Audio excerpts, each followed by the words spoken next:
নবম ও দশম শ্রেণীর প্রিয় শিক্ষার্থী বন্ধুরা, তোমাদের গণিত বইয়ের অনুশীলনী 9.1 এর 23 এবং 24 এই দুইটা অঙ্কের সমাধান করব।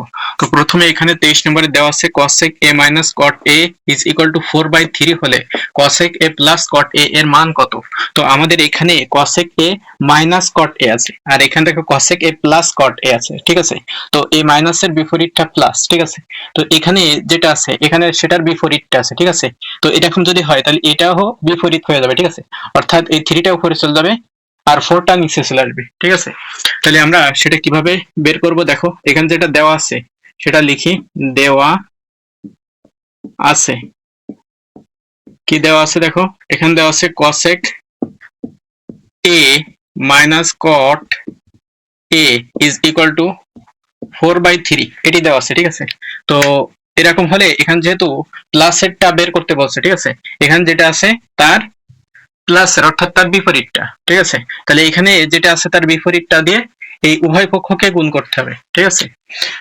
তো এখানে পরের লাইনে আমরা বা দেবো, দেখো যেহেতু এখানে সমান সমান আছে তাহলে এখানে cosec a minus cot a, ঠিক আছে। এখানে যেটা আছে সেটা লিখছি, ঠিক আছে।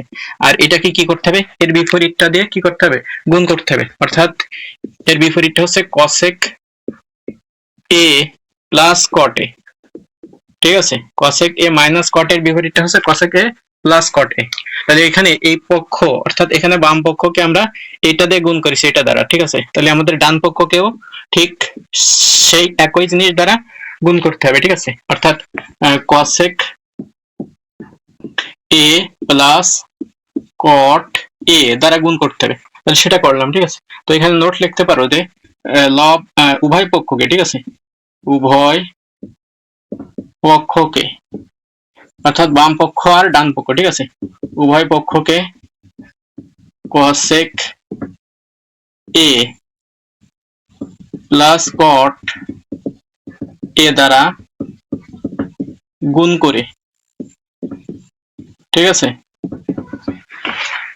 এখন পরের লাইনে, এর পরের লাইন দেখো, এখানে একটা সূত্র পাচ্ছি। সূত্রটা হচ্ছে আমাদের এখানে cosec a টাকে যদি a ধরি আর cot a টাকে যদি b ধরি তাহলে আমরা বলতে পারি a minus b into a plus b, অর্থাৎ a minus b into a plus b বা a plus b into a minus b, এটা হচ্ছে আমাদের সূত্র a square minus b square. তাহলে a হচ্ছে আমাদের cosec a, ঠিক আছে। তাহলে a এর স্কয়ার হবে, তাহলে cosec a square a minus a square, ঠিক আছে, এই হচ্ছে আমাদের a স্কয়ার, ঠিক আছে, মাইনাস b স্কয়ার, b হচ্ছে আমাদের cot a, তাহলে cot a স্কয়ার a হবে, ঠিক আছে।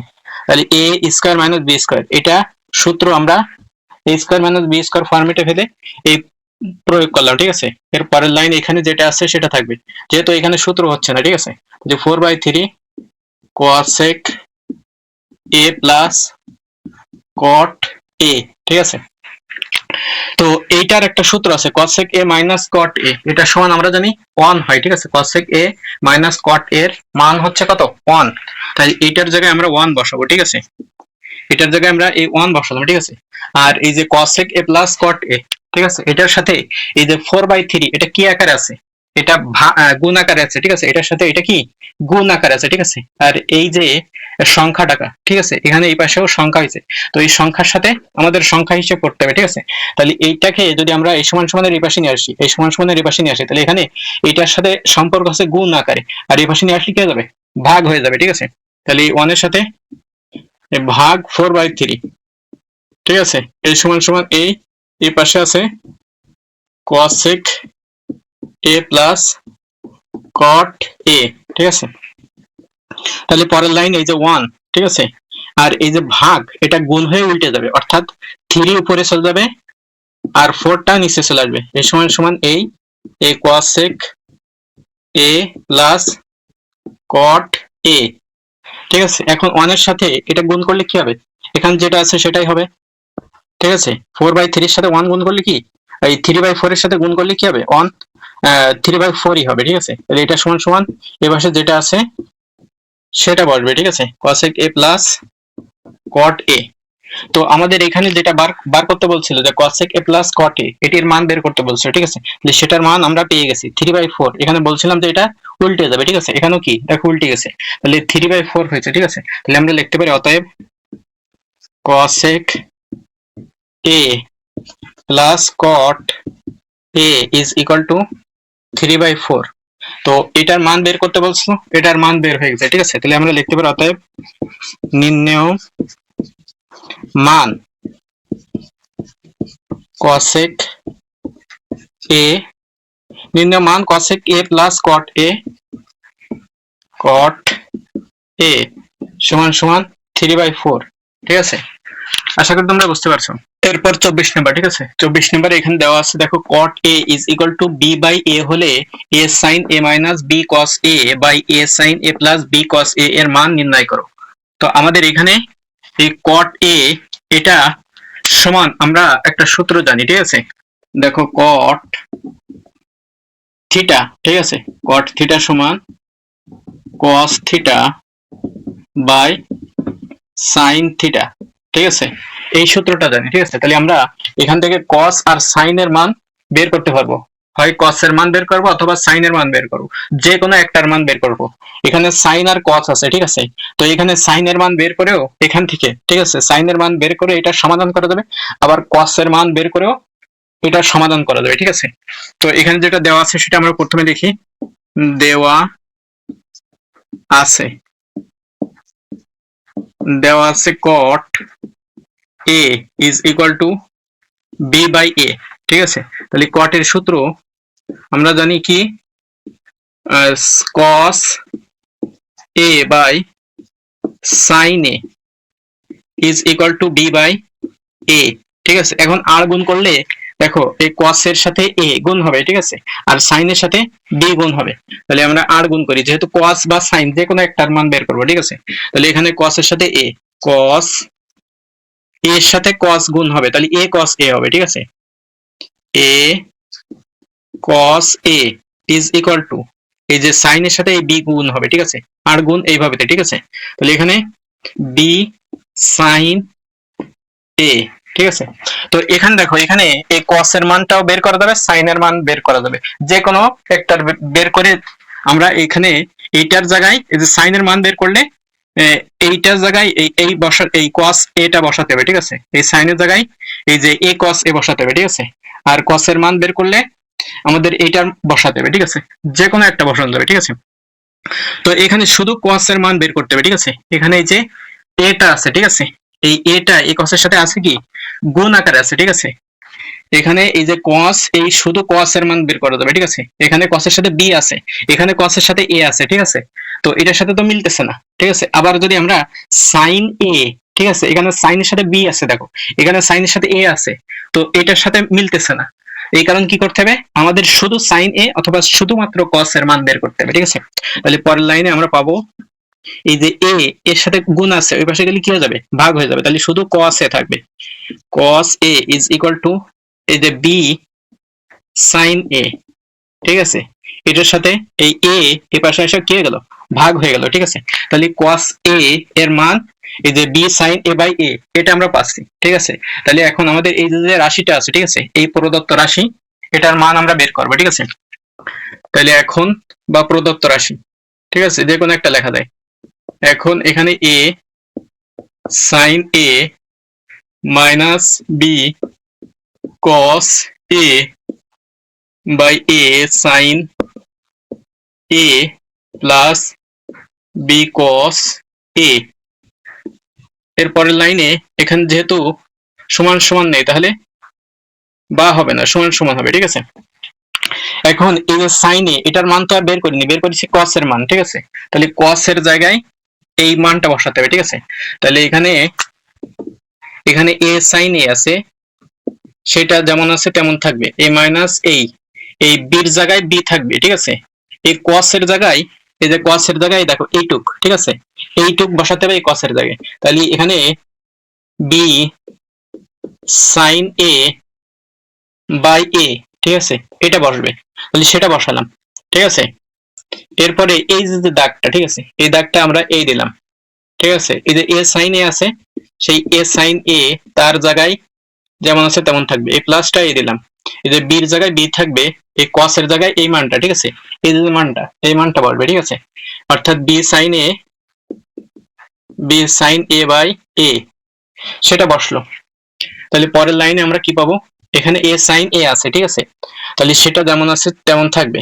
a sin a এর মান তো আর আমরা বের করিনি, ঠিক আছে, এই মাইনাসটা a থাকবে, এই b এর সাথে এই b কি হবে, গুণ হবে, তাহলে b এর সাথে b গুণ করলে আমরা পাবো কি b স্কয়ার। তাহলে উপরে আমরা এখানে এটার নিচে আমরা এই a বসালাম, ঠিক আছে, আর b যেহেতু উপরে, এর নিচে কিছু না রাখলে এক, একের সাথে a গুণ করলে a হচ্ছে, আর b গুণ করলে b স্কয়ার, ঠিক আছে, b square sin a, sin a, এই যে দাগটা, ঠিক আছে, এই দাগটা আমরা এই দিলাম, আর এই যে এখানে a sin a আছে সেটা থাকবে তেমন, এখানে প্লাস, এখানেও b আর b গুণ হবে, তাহলে b স্কয়ার sin a, ঠিক আছে, আর এই দাগটা এই দিচ্ছি, আর এই a আমরা এই বসালাম।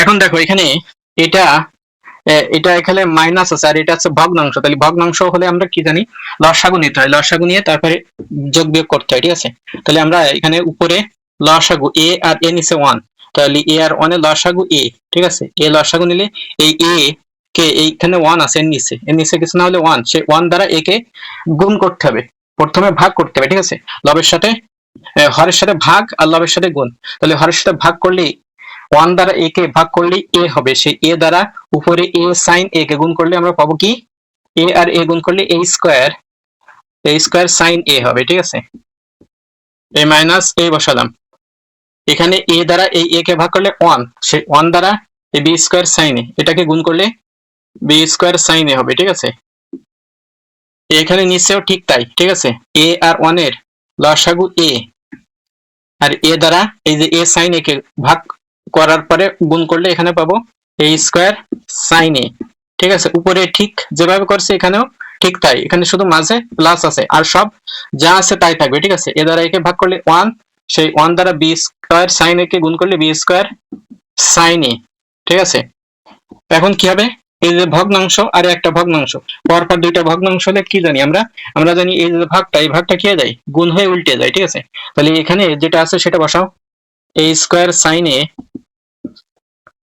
বিয়োগ b স্কয়ার sin a, ঠিক আছে, ভাগ, এই যে ভাগটা এই দিলাম, ঠিক আছে, এই a এই দিলাম, আর এই যে ভাগটা, ঠিক আছে, সেটাই গুণ হয়ে গেল, গুণ হয়ে এইটা উল্টে যাবে, অর্থাৎ এই এটা উপরে চলে যাবে, ঠিক আছে, তাহলে a কে উপরে নিলাম, আর এখানে a square sin a plus b square sin a এটা হবে, ঠিক আছে, a square sin a plus b square sin a, তাহলে এখানে দেখো এই a নিচে, ঠিক আছে, এই a আর এই a টা কেটে গেল, ঠিক আছে, তাইলে এখানে থাকতেছে যেটা, ঠিক আছে, সেটা উপরে আমরা কমন নিতে পারতেছি, ঠিক আছে, এখানে sin a আছে, এখানেও sin a আছে, তাহলে উপরে আমাদের sin a টা কমন আছে, ঠিক আছে, তাহলে উপরে আমরা sin a এখানে কমন নিলাম, sin a এটা কমন নিলাম, কমন নিলে এই যে sin a দ্বারা এই যে a স্কয়ার sin a এটাকে ভাগ করলে এই sin a টা কেটে যাবে, ঠিক আছে, থাকবে শুধু এখানে a স্কয়ার, সেই স্কয়ার এই বসালাম, এই মাইনাসটা এই বসালাম, এই যে sin a আছে, ঠিক আছে, সেটা দ্বারা এই b স্কয়ার sin a কে ভাগ করলে এই sin a টা কেটে যাবে, ঠিক আছে, থাকবে শুধু b স্কয়ার, সেই b স্কয়ার এই বসালাম, আর এখানে নিচেও এখানে sin আছে, এখানেও sin আছে, তাহলে sin a টা কমন নিলে এখানে এইটাকে ভাগ করতে হবে, ঠিক আছে, এই sin a দ্বারা এই sin a কে ভাগ করলে এই sin a টা কেটে যাবে, থাকবে শুধু এখানে a স্কয়ার, সেই a স্কয়ার বসালাম, এই প্লাসটা এই বসালাম, এই sin a দ্বারা এই যে b স্কয়ার sin a টাকে ভাগ করলে এখানে এই sin a টা কেটে যাবে, থাকবে শুধু b স্কয়ার, সেই b স্কয়ার এই বসালাম, ঠিক আছে, তাহলে এখানে দেখো এখানে উপরে sin a আছে, এখানে নিচেও sin আছে, তাহলে এখানে এই sin a কেটে গেল, তাহলে থাকতেছে a square minus b square a square plus b square, তাহলে এটি হচ্ছে আমাদের এই যে রাশিটা আছে এটার মান, ঠিক আছে, এর সমান সমান এখানে a square minus b square আর a square plus b square, a square plus b square, এটি হচ্ছে আমাদের এই প্রদত্ত রাশিটির মান, ঠিক আছে, তাহলে আমরা লিখতে পারি অতএব নির্ণেয় মান, অতএব নির্ণেয় মান কত a square minus b square, a square minus b square by a square plus b square, এটি হচ্ছে আমাদের 24 নম্বর অ্যানসার, ঠিক আছে। তো এখানে যে দুইটি অঙ্কের সমাধান করলাম, ঠিক আছে, আশা করি তোমরা বুঝতে পারছো, তোমাদের কোথাও যদি বুঝতে না পারো অবশ্যই কমেন্টে জানিয়ে দিবা, ঠিক আছে, আর এই ভিডিওটি ভালো লাগলে অবশ্যই কমেন্ট করে এবং লাইক করে দিতে ভুলবে না, ঠিক আছে, এবং সাবস্ক্রাইব করে সাথে থাকবে।